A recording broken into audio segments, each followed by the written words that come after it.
Members of the royal family think it is the Queen who needs to be protected from Prince Harry after his comments about ensuring his grandmother was protected, a royal commentator claimed.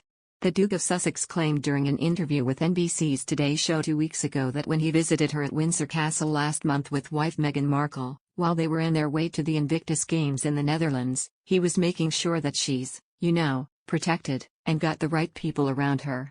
But former Vanity Fair editor and royal author Tina Brown said that a lot of people in the royal family, without specifying who this might have been, then thought, well, actually she needs protecting from you, Harry. Referring to how Harry and his wife Meghan Markle could return to being senior working royals in the future, Ms. Brown also said that she believed there will be an effort to somehow reel them back in at a certain point. But she said it would not happen right now, largely because Harry keeps lobbing these fresh hand grenades at the family, just when they're beginning to think, well, can we re-establish some trust with the House of Sussex? Ms. Brown, who recently published her new book The Palace Papers, Inside the House of Windsor, The Truth and the Turmoil, also told BBC Radio 4's Today programme that Harry could return to service when the Queen dies. The author, who spoke to 120 sources for the book which came out last week, described the current state of the royal family, based on what people had told her, as rather perilous at the moment, very perilous. Ms. Brown said, largely because in times past, the various ructions that sort of shook the House of Windsor always could rely on Her Majesty the Queen to keep calm and carry on. And of course this time with the latest explosions that have been happening, it's happening at a time of the Queen's much more perilous health and a time which is really the twilight of her reign. So that adds much more of a sort of high-stakes edge to the situation at the moment.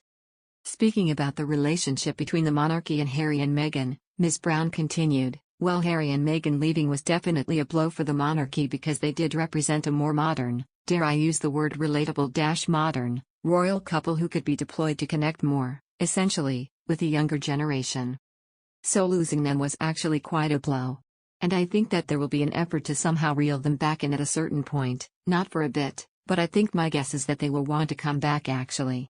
However, she confirmed that insiders she had spoken to do not seem to think there is much of an effort to get Harry and Meghan involved, adding, right now it's not going to happen.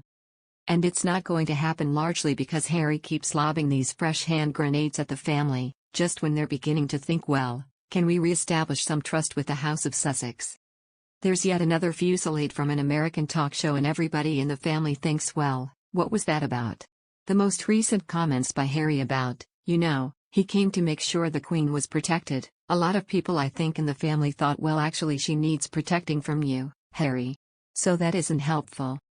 But I think when the Queen does die, I do believe there'll be a kind of desire for Harry to serve his country. I think he's going to want to rethink it, probably. And frankly I don't think the entertainment efforts are going that brilliantly, sitting in Montecito. In other hand, it was announced this weekend Meghan's Netflix animation, Pearl, has been axed. Some seem to be taking more pleasure in this blow for the royal than others.